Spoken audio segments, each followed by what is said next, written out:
Hello everyone and welcome to the first video on the Sports Metric Guy YouTube channel. I am your host of the Sports Dudes podcast, Jonathan Gurley, alongside my co-host and brother, Nick Mackey. And today our first video going on the channel is going to be a quick preview of the Bears and Commanders Thursday night football game that is going to be happening in around an hour, 2 hours or so. Yep. And to fit a full episode segment of Is Nick gonna pick the Bears this week? Because this week is this episode is going to be all Bears, and we're gonna try and do this as a weekly thing for Thursday night football games. But why not start with my personal favorite segment, if we were to have a segment, is Nick gonna pick the Bears this week? And I'm glad I'm able to bring you joy with my I picked the Bears. Yeah, I mean, it's amazing. I'm sure everybody loves it out there too. So, yeah. With that being said, Nick, would you like to kind of open in with the Bears? The Bears are 0-4. You've picked them in 3 of their games. The one you didn't pick them in was the Chiefs, and they were up 31-28 or 28-7 or 28-0, I believe, on the Broncos last week. 28-7 lost 31-28. Before we dive directly into this game, speak a bit on how you're feeling about the Bears going into this week's game against the Commanders. You know, it's easy to feel deflated a little bit after losing like that. It's being up 28-7 is and then losing 31-28, it's difficult. But, there was a lot of good, positive things seen, at least from my standpoint. That has been a thing I've heard among Bears fans and Justin Fields fans on the internet and on TikTok, is that there was a lot of things to like in this game against the Broncos. Right. Let's see.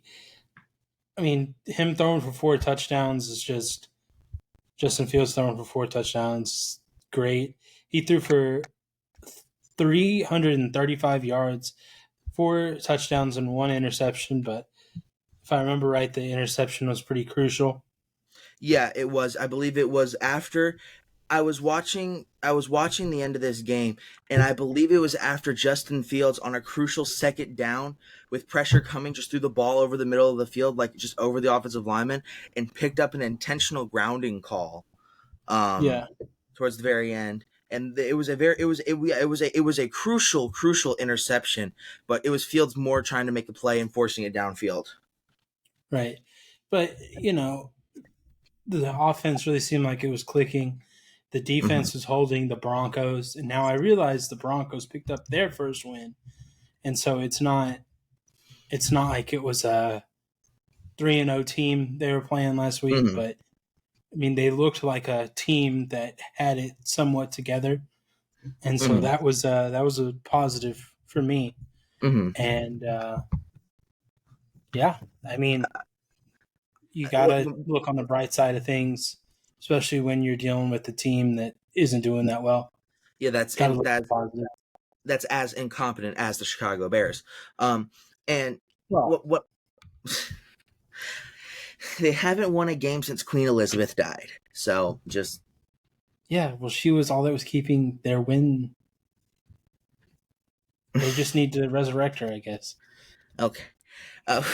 When I look at this game, I see Justin Fields 28 of 35, 335 yards, 4 touchdowns, the 1 pick as you talked about. DJ Moore finally got going with 8 receptions for 131 and a touchdown. Khalil Herbert had a receiving touchdown, and Cole Kmet had 7 receptions for 85 yards and 2 touchdowns.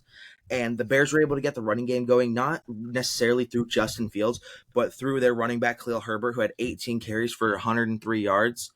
And you look at this. This has to be the best offensive performance for the Bears in years. Definitely, probably since Justin Fields has taken over. Maybe, I don't know. But my only issue and why I can't get behind this as a positive step forward for Justin Fields and his development, and a positive step forward for the Bears, is This was a Broncos team that gave up 70 points the previous week.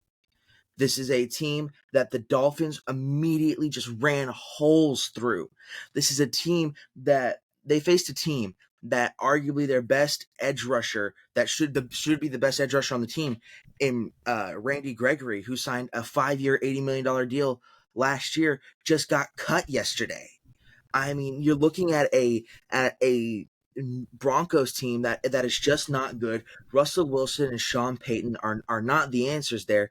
And the fact that the Broncos were able to win this game after the Bears having a 21-point lead, allowing Denver to score 17 unanswered points in the fourth quarter. 17 unanswered points. Yeah, I mean, it's not a good fourth quarter. I think this loss demoralizes the Bears more than people think it raises their offense, because Justin Fields did what a confident quarterback should do against the Broncos defense.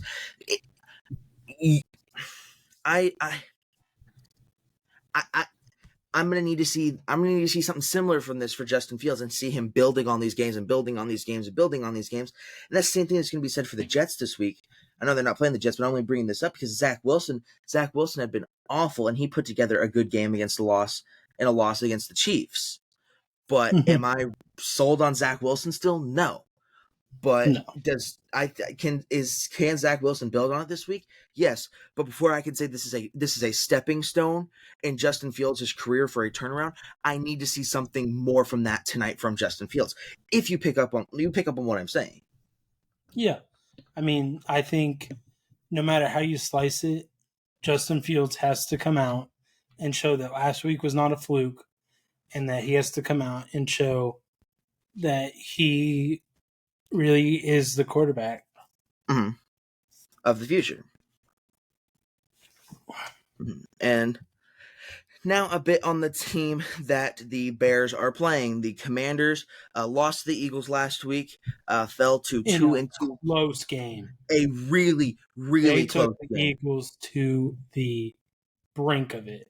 Yes, they did. Yes. You had the Commanders lose a close overtime game, 34-31 to the Commanders, Eagles. Yeah. In which, watching the end of this game as well, watch Red Zone when the Patriots play afternoon games. Watch Red Zone so I can keep up with all the games. People got to remember, Sam Howell had the Commanders at first and goal with like 6 seconds left, and he threw a pass, and it was, if the guy would have caught it and been tackled, it would have been game over. But how fast Howell got it out in time gave enough time where if it was a drop, there would be 1 second left on the clock. There was 1 second left on the clock, and that was enough time for Howell to throw a game-tying touchdown. And Howell had a major bounce-back game. You could have said that. You could have said after the Bills game last week, Sam Howell throwing 4 interceptions, that Sam Howell's not the guy. Put them in the potential tanking train. Who knows what's going to be? Who knows what's going to go on with the Commanders? I was not impressed with Sam Howell anymore. He looked awful. Sam Howell against arguably the best defense in the league, 29 of 41. You look at the completion percentage. That's not the best. But I don't like really sometimes basing quarterbacks' production and everything off, especially young guys, off completion percentage. Because if you look, C.J. Stroud and Anthony Richardson are among almost the bottom of the league, I think, in completion percentage. C.J. Stroud was 16 of 30 for 300 yards and 3 touchdowns last week. C.J. Stroud still had a good game. It's just, you've got to factor in what goes into an incompletion. It's like a bullpen pitcher. It's like when a pitcher gives up runs that were either inherited. It's, my ERA spiked up because I pitched 4 innings and gave up 4 runs, and when I only given up 1 run, when I left, the bases were loaded, and the pitcher that came in allowed those runs to score. It's a 2-way streak between what could be a drop by the receiver and a bat throw by the quarterback. Or just feeling the pressure, throw it away, or you can't. It is hard to judge a rookie on completion percentage because they could just not be used to the pass rush of an NFL defense. They could just not be not used to how the defenders play. Mm. Like, The speeds of the games change, mm-hmm. and you're going up against the Eagles front seven that is arguably the best front seven in the NFL. Mm-hmm. I mean, how And now still yeah, go ahead. You go ahead. And it's crazy because you go up against the best front seven in the league in the Eagles, and then this week you go up against what a lot of people think is probably the 32nd front Mm-hmm. seven, Yeah, because they have 2 sacks on the yeah, year as a yeah. team. And they went out and filled a middle linebacker position in the offseason with TJ Edwards and Tremaine Edmonds. Tremaine's the middle linebacker, right? Yeah. Yes, yeah. Terrell's the safety. But they fill out these linebackers, and I think the Bears, as getting Darnell right, getting Justin Fields left tackle, offensive lineman, I completely understand. But the Bears hired a defensive-minded coach who really only had middle-of-the-pack defenses when he was in Indianapolis. Hired a defensive-minded coach with arguably one of the best defensive prospects before the combine and everything and all that happened with Jalen Carter this offseason. There was almost no better defensive prospect better than Jalen Carter. Yeah. I mean, he's shown that he should have been number one. Mm-hmm. Yeah, I mean, there are people. He hasn't been given very much opportunity, but when he is on the field, he's a disruptor. Yeah, you've got people like Ryan Clark and people on ESPN saying that Jalen Carter already looks like an all-pro type player.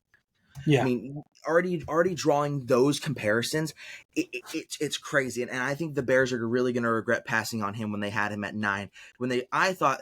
I mocked the Bears the entire time taking Jalen Carter at 1 in my mock drafts. That's where I had them going, and the fact that you trade down, you add more picks, you get a number 1 wide receiver in DJ Moore, and Jalen Carter's still on the board, and you go offensive lineman. Yeah, but I mean, it's a need because you need somebody to block. But yes. but I feel like if with the addition of Jalen Carter, that defense would be middle of the pack right now. They'd at least have somebody that can generate pressure. I mean, Bears fans thought signing Yannick Ngakoue was going to be the guy that was going to disrupt the line and get through to the quarterback. Yeah, but if you had Jalen Carter there, Yannick Ngakoue would be the guy, because they would be giving. I mean, he's a rookie, but I think he's still getting double teamed right now. He might not be as much because who are you going to double cover? Him or Jordan Davis? Not true, but he'd be getting double covered. Jordan Davis is such a physically large human and so intimidating. You already need just 2 players in general to block him. Mm-hmm. Yeah, I mean, once they get those 2 playing at the same time, that Eagles, it's just not going to be fun to play against them. You're going to have all those players on rookie deals too. It's crazy. Mm-hmm. But once it comes time to pay them, it might be a different story. Yeah. I don't know if you'll be able to if they keep going the way they are, Jordan Davis and Jalen Carter. So, but anyways, could be one of the best duos in the league. Mm-hmm. And the Bears just don't have that right now. Yeah. Not saying that they don't have players that could be those guys. But it's major ifs with this team. Right. I mean, I think they went out and drafted 2 defensive tackles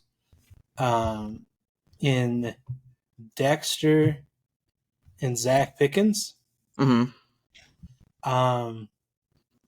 And, if you can develop those guys, I mean, maybe they'll be disruptors. Mm-hmm. But at the same time, you got to look around at how the entire Bears defense is, and what confidently makes you think they can develop that. Yeah. It's just. But yeah, there's also positives. Yeah. So the Commanders definitely have the better chance of winning. Oh yeah, yeah, and especially when you look at yeah, we're gonna jump into the prediction aspect of it. We broke down the two teams from their last games and all that, but for going into the game, one thing you gotta look at is the injury report. And before Mhm. we get to the main story on the injury report that we're going to talk about for a second, the Bears' injury report's a lot longer than the Commanders' one. The Bears, Yeah. Tevin Jenkins, offensive tackle, questionable. Jalen Johnson, Eddie Jackson are out, so that's a big blow to the Bears secondary right there. And then Yeah. safety Jaquan Brisker is questionable, so the Bears could be both out there starting safeties.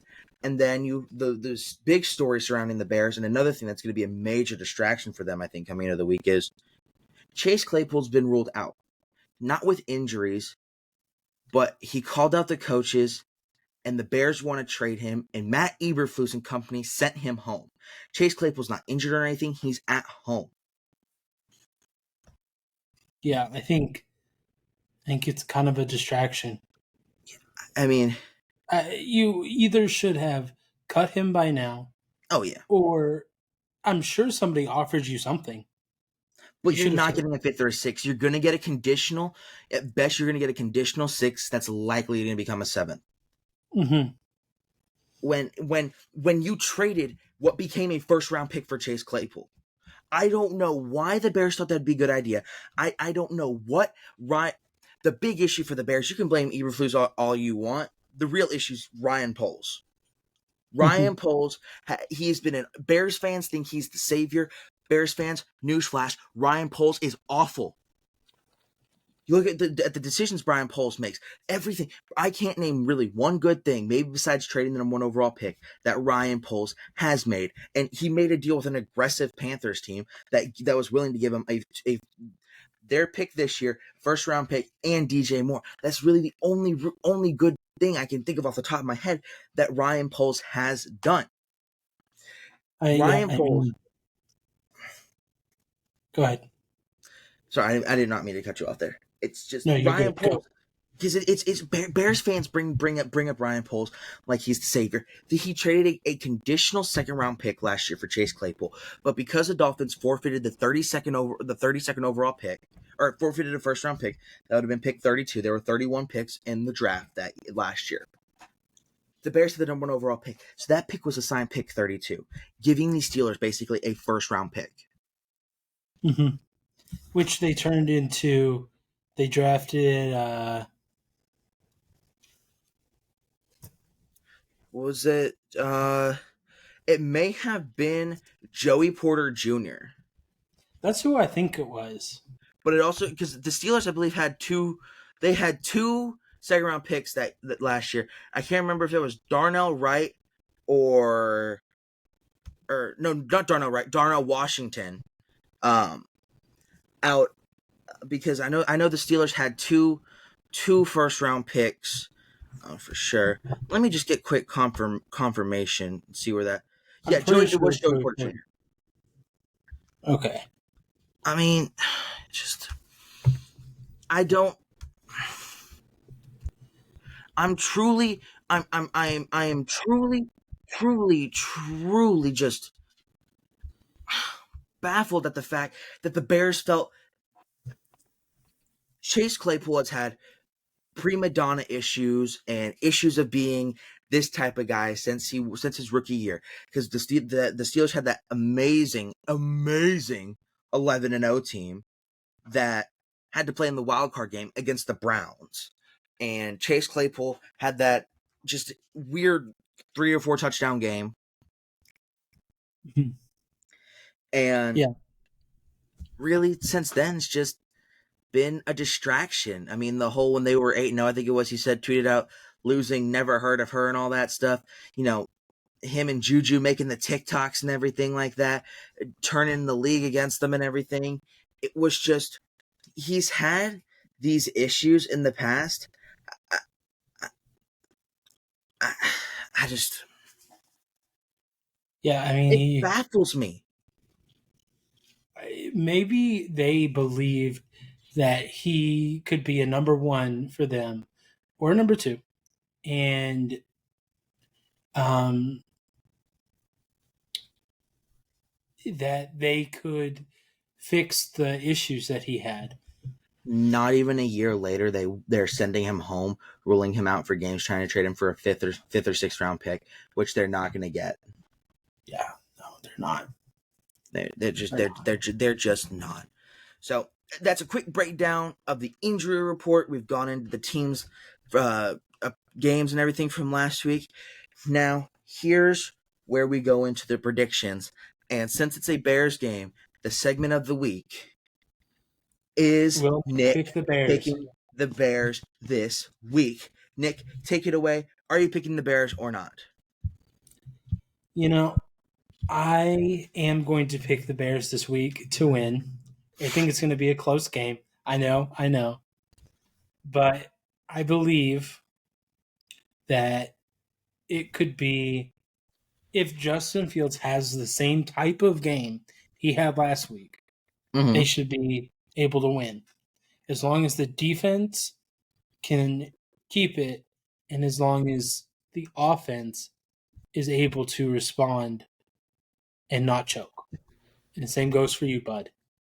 Yeah, well, reason I was choking on that was I was going to say that's a big if, and do not hold your breath on that if Justin Fields is going to have a good game or not. You asked me to pick this game. I'm going to look at the two teams. I'm going to look at the 2-2 Washington Commanders, who are off to a better start with better management, better ownership, new offensive coordinator, new quarterback. And then I'm going to look at the frozen, screaming dumpster fire that is Soldier Field in Chicago, Illinois, with the Chicago Bears. And you asked me if I've got a pick. I'm going the Commanders. The Bears are going to come out flat. If the Bears were going to win any game this year, the Bears were going to win last week. They were going to beat a Broncos team that was on. They were going to beat a Broncos team that was going on the road to face the Bears after they gave up 70 points the previous week to the Dolphins. It should have been demoralized Broncos team, and it looked good for the Bears. 28-7, starting out early, but they let the Broncos back in, and they ultimately lose the game at the very end. I can't pick the Bears. I won't pick the Bears, and I am easily going to pick the Commanders in this game. Okay. I mean, I see where you're coming from, and I can accept your. I accept what you're saying. Mm-hmm. Well, I'm glad you accept what I'm saying. I don't know. It's hard to go 0-17. Oh, it is. It is. And there's been, in the last 20 years, there's been how many teams that have gone winless? The Browns a couple years ago. Since when was it, did you say? In the last 20 years. Since 2000. Since 2000. You had the Lions 1 year. Then you had the Browns almost do it back-to-back years. Yeah, but the Browns won one game. Yeah, they went in 2 years. They won one game. Woo-hoo. Yeah, I can only think that the Lions and the Bear and the Browns have done it, but I wouldn't shock me if at the end of this year we're adding the Bears into that column. Okay. I mean, let me just look at who the Bears are facing for the rest of the year. I mean, it really don't matter. They're gonna lose. They play the Panthers in a couple weeks. Oh, on Thursday night again. That doesn't. They're not going to win that. They're not going to beat the Vikings. They're not going to beat the Raiders. Not going to beat the Chargers or the Saints. Who gave the Bears 2 Monday or Thursday night games? I don't know. That's another thing. Can we stop getting teams like the Giants in primetime games for the love of God, please? I mean, the Giants have had 3 primetime games. The Giants of last year would have been okay to be put in that Monday night spot. Yes, but the Giants have had 3 primetime games this year. Sunday Night Football week 1. Primetime games? Sunday Night Football, Thursday Night Football, and Monday Night Football. Already? Yeah. Their only non-primetime games when they played the Cardinals. That's their only win. And they were down by 20 points at one point. Yeah, the only team that they might be able to beat is the Cardinals or the Falcons. And the Cardinals are a lot better than we think, and I don't think they're going to beat the Falcons. So, You don't think they'll beat the Panthers?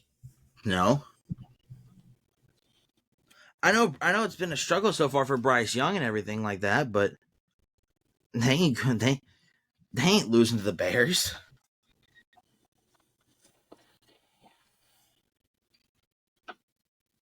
I mean, it really just depends on how Justin Fields plays. It all starts with him, and then on the defensive side, I think it all kind of falls on someone, just anyone, make a difference, get a sack, pick Sam Howell off, shut down a receiver. Doesn't even have to be Terry McLaurin.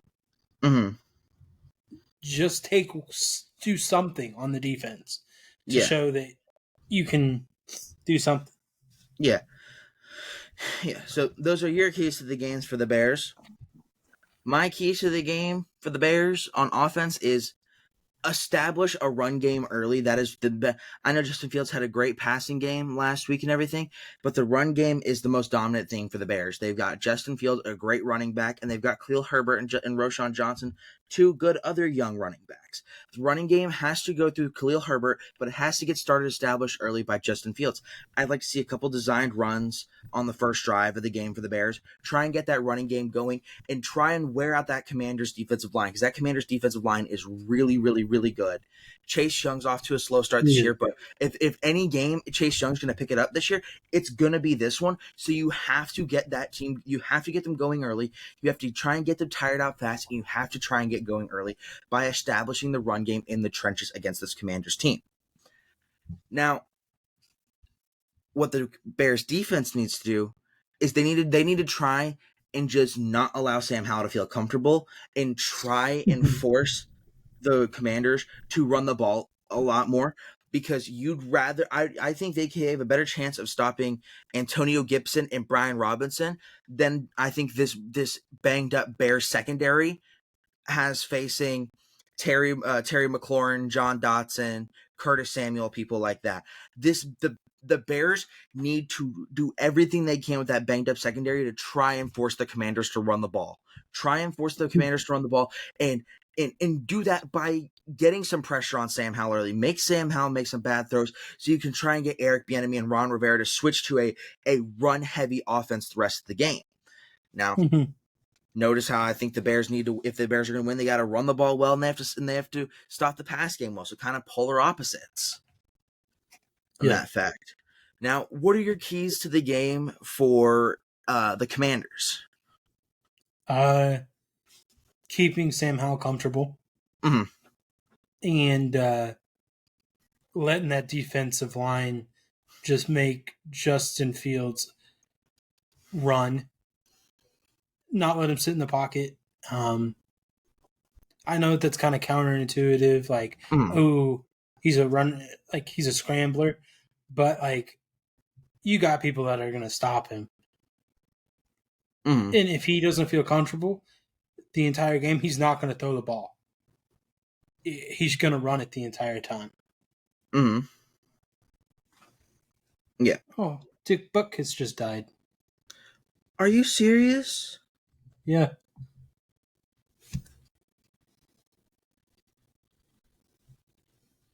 Yeah, I just got it. Oh my gosh. It just popped up on my phone.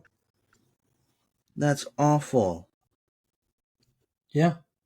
Oh, it's man. A Bears Commanders preview. And then Dick Butkus dead at 80. Man, I want the. Well, I want to switch. You almost to the want Bears. the Bears to win to honor him. Yeah, I want the Bears got to win it for him. That's so sad. Rest in peace to a true legend of the game, Dick Butkus. Yeah. Has an award named after him in college football. Rest in peace to a true legend. Mm-hmm. Man, where were we? Were you on your Commanders' defensive keys? Yeah. Yeah. Defense, if you let Justin Fields get comfortable throwing the ball, and you let him have a game like last week, he may be able to beat you. Mm-hmm. Mm-hmm. But you got to keep the pressure on all game. Mm-hmm. For Both me, quarterbacks. Yeah, go ahead. You go ahead. Finish your Like statement. both quarterbacks, the keys to the game. Mm-hmm. Like them being comfortable on both sides is the key, and the defense making them uncomfortable in different ways. Like for the Commanders, you need to get to Justin Fields. You need to sack him. You need to put him under pressure. You need to make him scramble. Mm-hmm. Because you're not gonna lose if he's not comfortable. Mm-hmm. Yeah. Yeah, I don't know how to phrase that. Yeah, go ahead though. So for my two major keys for the game, for on the Commanders' offensive side of the ball, I think you got to make Sam Howell feel comfortable early. You got to establish a steady pace of running the ball, not too much. Don't let the Bears, as I said, force you to run the ball. But open up with some easy stuff for Sam Howell. Install some confidence in him.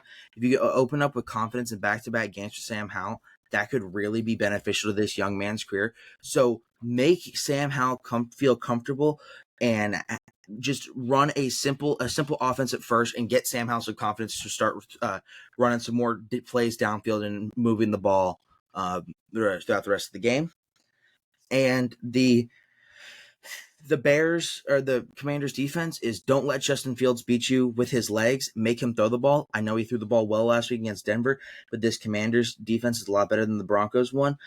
You got guys like Cameron Curl, first round pick Emmanuel Forbes, who had a rough week last week against the Eagles, was very emotional about it on the sideline, deactivated some of his social medias because of just the backlash and everything. Young guys like that, get them feeling good too, and make Justin Fields throw the ball against his team and show what this secondary can truly do with people like Kendall Fuller and Cameron Curl and Emmanuel Forbes was highlighted earlier. Get them going and contain Justin Fields scrambling, and don't let the Bears beat you on the ground. Wow, so polar opposites. Yes, we have exact polar opposites. And I wonder if we're going to have polar opposites for our next and final thing about this game is our impact players on the offensive side of the ball and defensive side of the ball for each team. Okay. So I'll go first for the impact players for the Bears and the impact players on the Bears offense and defense first. On offense, I'm looking at two people. Justin Fields and DJ Moore. Mm-hmm. I'm going to go with Justin Fields just because I need to see maybe just a slight just continuation of the good passing we saw against a bad Broncos defense. And I'm going to keep specifying that. A bad Broncos defense we saw on Sunday. I need to see some more momentum and progress built on his arm talent with that. And I want to see him get in the ball in the run game more and try and use his legs more.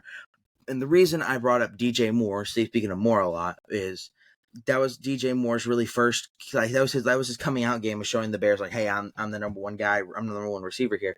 And if Fields doesn't need to use his legs as much, I want to see another good game from DJ Moore like that. But it all comes down to the arm and the legs of Justin Fields for the Bears offensively. And defensively, that is a hard one. It's a hard one to pick for this Bears defense. So I'm going to go with a group on this one. I'm going to go with the linebackers, specifically the middle linebackers, Tremaine Edmunds and TJ Edwards. I'm going to need to see those two either helping in pass coverage, rushing the passer. I need to see something from those two that makes their signings look worth it for this Bears defense. I just need to see something them, and maybe it's getting in on tackles and flying over the field. I just need to see something from them where it's like, okay, they might not have gotten a tackle on that one, but they were in a good spot to do something for that defense. Right. So, and the Commanders. Oh, the Commanders, yes. So, the Commanders, offensively, obviously you got to get Sam Howell going, make Sam Howell feel comfortable and everything, but he's not my impact player. I'm going to go with a second-year wide receiver who scored his first touchdown of the year last week, and I'm going to go with John Dotson, wide receiver from Penn State. John Dotson is an impact player this week, and he should have a good week. The Bears, whoever is healthy in that secondary, is going to be primarily focused on Terry McLaurin. And with the Bears secondary focusing on Terry McLaurin, what they got, they're going to have depleted depth back there. That should leave John Dotson wide open routes, good routes, single coverage, allowing Sam Howell hopefully get the ball to him. And I think Dotson should have a very productive game tonight for the Commanders. And the Commanders defensively, a name we really, I don't think, haven't heard all too much from. I could very well be wrong. I know it's happened before. But just a name that I don't know if we've heard all too much, and that is Chase Young. I would agree. This is the week for Chase Young to play an offensive line where Chase Young could generate good pressure, and actually, I mean, Chase Young's got 2.5 sacks on the year already. So, I mean, it's not so much we haven't heard much from him. It's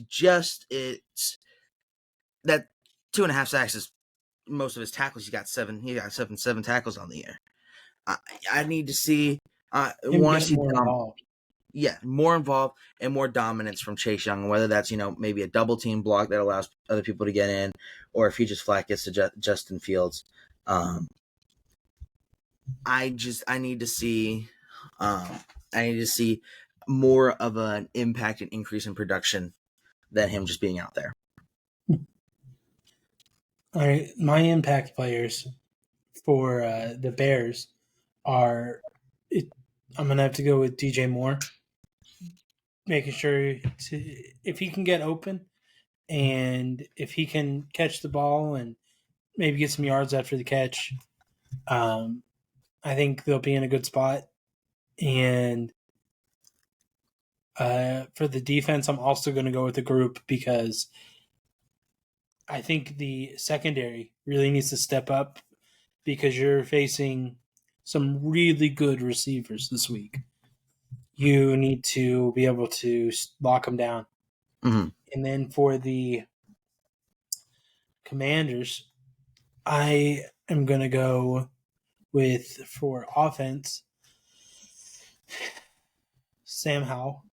Mm-hmm. Just keep building on the performance you put on last week. Yeah. And for defense, obviously Chase Young. Mm-hmm. Like you said, yeah. I like him. I liked him since he came out of college. Mm-hmm. He just needs to really show why he was the second overall pick a couple years ago. Mm-hmm. And yeah, I mean, he just needs to be disruptive. Yeah. Be himself. Yes. So that is it for our previews. We've gone over who we think is going to win, keys, impact players. So I think we're going to wrap this video up here. Thank you guys for watching. Hope you enjoyed. Be sure to like and subscribe if you did enjoy it, and comment down if you have any thoughts or opinions on the game. We'd like anybody's feedback. And thank you guys for watching, and tune in next time for either a podcast, article, or a new YouTube video.